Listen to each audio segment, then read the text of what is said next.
Places of worship act को लेकर supreme court में पहले से ही सुनवाई चल रही है और अब इस मामले में कांग्रेस ने भी याचिका दायर कर दी है।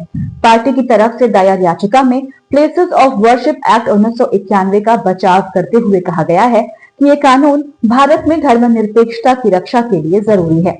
इस मामले में पहले से ही कई याचिकाएं अदालत में दाखिल की गई हैं। इन सभी पर अगले महीने 17 फरवरी को सुनवाई होगी। दरअसल पिछले कुछ दिनों में करीब 1 दर्जन मस्जिदों के सर्वे के आदेश देश की अलग अलग अदालतों से जारी किए गए थे। इसके बाद से बवाल मच गया है। सवाल उठे थे कि जब प्लेसेस ऑफ वर्शिप एक्ट देश में लागू है तो फिर इस तरह के सर्वे के आदेश क्यों दिए जा रहे हैं।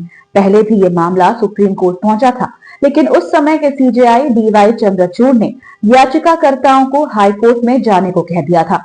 सुनवाई के दौरान उन्होंने ये टिप्पणी भी कर दी थी कि प्लेसेस ऑफ वर्शिप एक्ट किसी भी धर्मस्थल के सर्वे के काम को नहीं रोकता है और जस्टिस चंद्रचूड़ की इसी टिप्पणी के बाद देश भर में मंदिर और मस्जिद के विवाद खुलकर सामने आने लगे। तो आज हम कांग्रेस की याचिका को लेकर ही अपनी स्पेशल रिपोर्ट में करेंगे बात। नमस्कार, आपके साथ मैं देवश्री भट्टाचार्य गोस्वामी। सुप्रीम कोर्ट में प्लेसेस ऑफ वर्शिप एक्ट 1991 के कुछ प्रमुख प्रावधानों को चुनौती दी गई है। इस पर लगातार सुनवाई की जा रही है। संभल में एक मस्जिद में मंदिर होने की बात इस हद तक गरमाई कि हिंसा का दौर शुरू हो गया। इसे देखते हुए प्लेसेस ऑफ वर्शिप एक्ट से जुड़ी याचिकाओं का महत्व काफी बढ़ जाता है। इन सब के बीच कांग्रेस ने सुप्रीम कोर्ट में हस्तक्षेप याचिका दायर कर इसे और फोकस में ला दिया है। कांग्रेस ने अपनी अर्जी में एक्ट का बचाव किया है, साथ ही कहा कि ये कानून भारत में धर्मनिरपेक्षता की रक्षा के लिए जरूरी है। दरअसल प्लेसेस ऑफ वर्शिप एक्ट 1991 में कई महत्वपूर्ण प्रावधान किए गए हैं।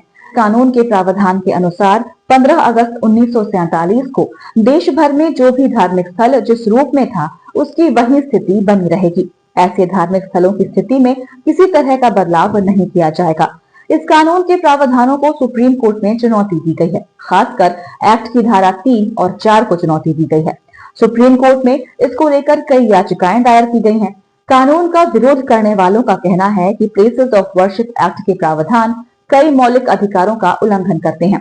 खासकर समानता का अधिकार और धार्मिक स्वतंत्रता का अधिकार इससे बाधित होता है।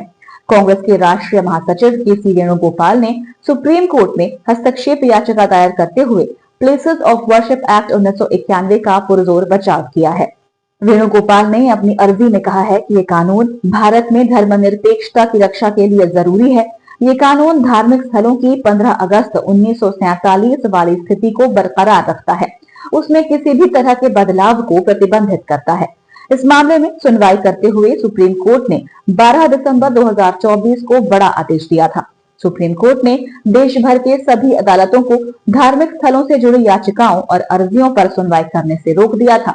ये रोक अंतरिम थी। अब हम आपको बताते हैं कि प्लेसेस ऑफ वर्शिप एक्ट 1991 क्या है।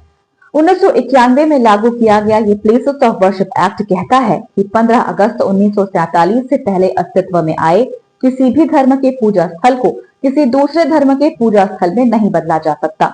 अगर कोई इस एक्ट का उल्लंघन करने का प्रयास करता है तो उसे जुर्माना और 3 साल तक की जेल भी हो सकती है। ये कानून तत्कालीन कांग्रेस प्रधानमंत्री पी.वी. नरसिम्हा राव की सरकार 1991 में लेकर आई थी। ये कानून तब आया जब बाबरी मस्जिद और अयोध्या का मुद्दा बेहद गर्म था। वर्शिप एक्ट की धारा 2 कहती है कि 15 अगस्त 1947 में मौजूद किसी धार्मिक स्थल में बदलाव के विषय में अगर कोई याचिका कोर्ट में पेंडिंग है तो उसे बंद कर दिया जाएगा। वर्शिप एक्ट की धारा 3 कहती है कि किसी भी धार्मिक स्थल को पूरी तरह या आंशिक रूप से किसी दूसरे धर्म में बदलने की अनुमति नहीं है। इसके साथ ही ये धारा ये सुनिश्चित करती है कि एक धर्म के पूजा स्थल को दूसरे धर्म के रूप में ना बदला जाए या फिर एक ही धर्म के अलग खंड में भी ना बदला जाए। वर्शिप एक्ट की धारा 4(1) में कहा गया है कि 15 अगस्त 1947 को एक पूजा स्थल का चरित्र जैसा था उसे वैसा ही बरकरार रखा जाएगा। वर्शिप एक्ट की धारा 4(2) में उन मुकदमों और कानूनी कार्यवाहियों को रोकने की बात की गई है जो प्लेसेस ऑफ वर्शिप एक्ट के लागू होने की तारीख पर पेंडिंग थे। वर्शिप एक्ट की धारा 5 में प्रावधान है कि ये एक्ट राम जन्मभूमि बाबरी मस्जिद मामले और इससे संबंधित किसी भी मुकदमे, अपील या कार्यवाही पर लागू नहीं करेगा। ये कानून तब बनाया गया जब राम मंदिर आंदोलन अपनी चरम सीमा पर भी पहुंचा था। इस आंदोलन का प्रभाव देश के अन्य मंदिरों और मस्जिदों पर भी पड़ा। उस वक्त अयोध्या के अलावा भी कई विवाद सामने आने लगे। बस फिर क्या था, इस पर विराम लगाने के लिए ही उस वक्त की नरसिम्हा राव की सरकार ये कानून लेकर आई थी। इस कानून को चुनौती देते हुए कई याचिकाएं सुप्रीम कोर्ट में दाखिल हुई हैं। इन याचिकाओं में कहा गया है कि ये कानून हिंदू, जैन, सिख और बौद्ध समुदाय को अपना अधिकार मांगने से वंचित करता है। किसी भी मसले को कोर्ट तक लेकर आना हर नागरिक का संवैधानिक अधिकार है, लेकिन प्लेसेस ऑफ वर्शिप एक्ट नागरिकों को इस अधिकार से वंचित करता है। ये न सिर्फ न्याय पाने के मौलिक अधिकार का हनन है, बल्कि धार्मिक आधार पर भी भेदभाव है। इससे पहले इस मामले में जमीयत उलेमा-ए हिंद और India Muslim personal law board, मार्क्सवादी कम्युनिस्ट पार्टी यानी सीपीएम भी 1991 के प्लेसेस ऑफ वर्शिप एक्ट को बनाए रखने के लिए सुप्रीम कोर्ट में याचिका दाखिल कर चुकी है।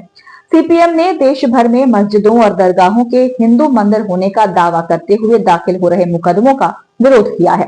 पार्टी ने इसे धर्मनिरपेक्षता के लिए खतरा बताया। सीपीएम के पॉलिट ब्यूरो सदस्य प्रकाश करात के जरिए दाखिल हुई याचिका में मांग की गई है कि प्लेसेस ऑफ वर्शिप एक्ट को चुनौती देने वाली सभी याचिकाओं को सुप्रीम कोर्ट खारिज कर दे। पार्टी ने कहा है कि यह कानून भारत के धर्मनिरपेक्ष ढांचे के मुताबिक है। दरअसल विपक्षी दलों को इस बात का भी डर लग रहा है कि बीजेपी इस कानून को समाप्त करने की कोशिश कर रही है, जिसके सहारे पूरे देश में हिंदू और मुस्लिम विवादों को भड़काया जा सके। अयोध्या विवाद के सहारे ही बीजेपी ने पूरे उत्तर भारत में खुद को मजबूत बनाया था और बाद में अपना विस्तार दक्षिण में भी कर लिया। ऐसे में अगर पूरे देश में इस तरह के विवाद सामने आ गए तो बीजेपी के लिए धार्मिक ध्रुवीकरण और भी आसान हो जाएगा। प्लेसेस ऑफ वर्शिप एक्ट को लेकर हाल ही में केंद्रीय कानून मंत्री ने आरएसएस की पत्रिका पांचजन्य से सवाल किया था। सवाल था कि सुप्रीम कोर्ट में सरकार क्या इस कानून को समाप्त करने की मांग करेगी। तो अर्जुन राम मेघवाल ने कहा था कि सुप्रीम कोर्ट अगर हलफनामा मांगता है तो सरकार राष्ट्रवाद का ध्यान रखते हुए इस पर फैसला लेगी। साफ है कि सरकार की नीयत भी इस कानून को समाप्त करने की है और सुप्रीम कोर्ट के जरिए नहीं तो फिर संसद के जरिए इस कानून को समाप्त किए जाने के उपाय तलाशे जा सकते हैं। दावा किया जा रहा है कि सुप्रीम कोर्ट में संभावना है कि वो 4 महीने पर इस कानून पर कोई फैसला दे सकता है। अगर सुप्रीम कोर्ट कानून को समाप्त नहीं करता है तो फिर सरकार इसे समाप्त करने के लिए संसद में कानून ला सकती है। लेकिन ये भी तय माना जा रहा है कि ये कानून अगर संसद में आएगा भी तो फिर ये बिहार विधानसभा चुनावों के बाद ही आएगा। तो आपको हमारा ये वीडियो कैसा लगा, हमें कमेंट करके अपनी राय जरूर दीजिएगा। अगर आप ये वीडियो फेसबुक पर देख रहे हैं तो हमारे पेज को लाइक करें और अगर आप ये वीडियो यूट्यूब पर देख रहे हैं तो हमारे चैनल को सब्सक्राइब करना ना भूलें और देखते रहिए द धाकड़ न्यूज और बेल आइकन दबाना ना भूलें। तो आपको हमारा ये वीडियो कैसा लगा, हमें कमेंट करके अपनी राय जरूर दीजिएगा। अगर आप ये वीडियो फेसबुक पर देख रहे हैं तो हमारे पेज को लाइक करें और अगर आप ये वीडियो यूट्यूब पर देख रहे हैं तो हमारे चैनल को सब्सक्राइब करना ना भूलें और देखते रहिए द धाकड़ न्यूज और बेल आइकन दबाना ना भूलें।